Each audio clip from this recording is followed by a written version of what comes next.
Hello and welcome back to our channel. So today in this video we are going to discuss about how to enable Google Authenticator on Binance. So without wasting much of our time, let's get straight into the video.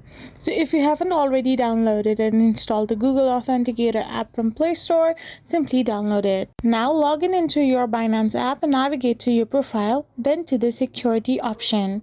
So once you do this, you will finally get the Authenticator app. Now once you tap on security, you will end up in this kind of interface where you can find Binance Google Authenticator. So simply tap on it and right beside it you can find the enable option.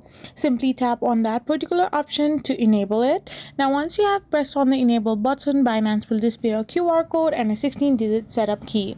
Use your Google Authenticator app to scan the QR code or manually enter the setup key. In Google Authenticator, add your Binance account. Once added, the app will display a 6-digit code. You will need to verify this and to verify your setup in your Binance app. After doing this, go back to the Binance app, enter the 6-digit code and click Next. Once verified, Google Authenticator will be enabled on your Binance.